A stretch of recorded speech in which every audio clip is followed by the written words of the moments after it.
Harvard doesn't accept smarter students. They build them, using a system most professors never explicitly teach. And every single piece of it can be taken. In 1950, Claude Shannon, the mathematician who invented information theory, was asked how he solved problems faster than anyone around him. His answer wasn't genius. It wasn't discipline. It was process. He said he looked for the place where his understanding broke down, then worked backward from that exact point. Most people avoid that place. Shannon lived in it. That one habit is the difference between someone who learns and someone who retains almost nothing. And it is learnable. Here is what actually separates Harvard graduates from everyone else. Not who they are when they arrive. What the institution forces them to do differently. For 4 consecutive years. This is not a secret system. It was never hidden. It was just never explained to you. Asterisk, the Harvard Ghost Protocol. 4 steps, rooted in 150 years of institutional design, and confirmed by modern cognitive science. But first, understand the real problem. The standard education model optimizes for one thing, coverage. Get through the material. Move to the next unit. Repeat. Coverage and retention are not the same process. Coverage fills the room. Retention builds the structure. Harvard's system ignores coverage. It is built entirely around retention. Here is what that looks like in practice. Asterisk Step 1, the exposure draft. Harvard has required 1 course from every student since 1872, not a core curriculum option. 1 specific course. Expository writing 20. Every major, every student, physics, economics, computer science, all of them.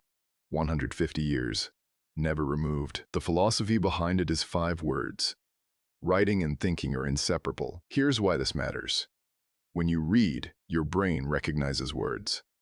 Recognition feels like understanding. It isn't. Recognition is passive. Construction is active. They are completely different cognitive events. The moment you close your notes and write from scratch, in full sentences, no bullets, your brain shifts from recognition to construction. And construction cannot be faked. Every gap in your understanding becomes immediately visible. Every connection you assumed existed either holds or it doesn't. Harvard's seminars are 12 students. You write a few paragraphs. An instructor dismantles your thinking, not your grammar. This doesn't follow. What do you actually mean here? Then you revise, multiple times. Each draft forces a confrontation between what you thought you knew and what you actually know. Your version. After studying anything, close everything. Write 1 paragraph from scratch, full sentences. If it flows, you own the material. If it stalls, you just found the exact gap worth working on. That stall is diagnostic information. 3 hours of rereading won't give you what that stall gives you in 30 seconds. Asterisk. Step 2. The environmental logistic. In 1968, psychologist Robert Rosenthal ran a now famous study in a California school. He told teachers that specific students had been identified as likely to experience significant cognitive growth that year. Those students were selected randomly. Rosenthal invented the classification entirely. By year's end, the randomly selected students had outperformed every other student in the school, not because of ability, because of the behavioral signals their environment sent them, constantly, invisibly, without announcement. Harvard's residential system was built on this principle before the research existed. 98% of undergraduates live in one of 12 residential houses. Faculty deans don't visit, they live inside. Some courses are taught inside the house. You eat lunch next to a physics professor. You argue about policy with a pre-med student over dinner. At midnight, there is a debate happening in the common room, and joining it is easier than avoiding it. Intellectual intensity isn't exceptional there. It's ambient, not occasionally, constantly. This means environment isn't a background condition. It is an active variable in how fast you learn. You cannot out-discipline an environment designed against you. Redesign the environment first. Study where serious people work. Build proximity to people working on similar problems. The environment you choose is choosing you back every single day. Asterisk. Step 3. The collision window. At the end of every Harvard semester, 6 to 7 full days. No new classes. No new assignments. No new material of any kind. Harvard calls it reading period. The academic calendar builds it in by design, every semester without exception. The purpose is specific. Not review. Not cramming. Connection. How does the framework from week 3 explain the case study from week 11? How does the experiment from October challenge the assumption from September? Hauled out in the DN. These connections are where understanding actually lives, not in the individual facts, in the relationships between them. Here's the cognitive science behind why this matters. Your brain does not store isolated facts efficiently. It stores relationships between facts. Give it time to build those relationships, and the individual facts anchor themselves automatically. Don't give it that time, and even well-reviewed material decays within days. Most institutions give students one study day before exams. Harvard builds a full week into the calendar, every semester, specifically for this process. Your version, minimum 48 hours before any high-stakes moment, stop consuming entirely. Use that window to ask one question across everything you've absorbed. What links to what? 2 days of connection work outperforms 5 days of rereading. Every time. Asterisk. Step 4, the retrieval strike. Here is the mechanism most people never touch. And it is the one that creates the largest separation. Every Harvard course runs on 2 tracks. First, the lecture.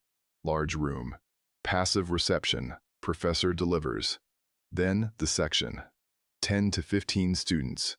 No passive option available. You discuss the material. You debate it. You reconstruct arguments out loud in front of people who will tell you exactly where your reasoning fails. This is not a support structure. It is a pressure test. You can write a clean paragraph explaining something and still be wrong. You won't discover it, because inside your own head, everything felt coherent. Then someone in the section says, "That doesn't follow." What happens when this breaks down, and the explanation you thought was solid develops a hole you didn't know existed? A meta-analysis of 225 undergraduate STEM studies confirmed what Harvard built structurally. Students who pressure-tested material in small groups performed significantly better and failed significantly less often than those who studied alone. The mechanism is retrieval, not review. Review tells your brain the information exists somewhere accessible, so the brain doesn't bother consolidating it internally. Retrieval signals the opposite. This must be stored, or it is gone. The brain responds accordingly. Your version, after any study session. Close everything. Attempt to reconstruct the full framework from memory. No notes. No safety. Messy. Incomplete. Uncomfortable. Good. Every point where reconstruction fails is calibration data. Every struggle deepens the eventual encoding. No study partner. Give your written explanation to an AI instructed to challenge it. Tell it to find where your thinking breaks. It will. Elite learners don't spend more time studying. They spend more time retrieving. That is the single variable most people never change. Now step back. Look at what the GHOST protocol actually does underneath the framework. The exposure draft forces your brain to construct rather than recognize. The environmental lock removes the conditions that make sustained focus impossible. The collision window converts isolated facts into durable understanding. The retrieval strike converts short-term familiarity into long-term ownership. 4 steps. No passive stages. No comfort. Here's the quiet observation most scripts like this won't make. These aren't secrets. Retrieval practice has been documented in cognitive science for decades. Environmental influence is one of the most replicated findings in social psychology. Space synthesis is standard in high-performance education research. Harvard didn't discover hidden knowledge. They built a system that makes it structurally impossible to avoid applying it. That is the actual advantage, not secret information.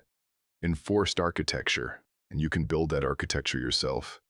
Tonight, pick one topic you're currently learning. Run one step of this protocol. Just one. Not because it feels good, because the version of you that executes it will be operating differently by next week. The students who use this system don't just retain more. They start thinking at a speed that compounds. Learning fast was never rare. It was never taught. Now it has been.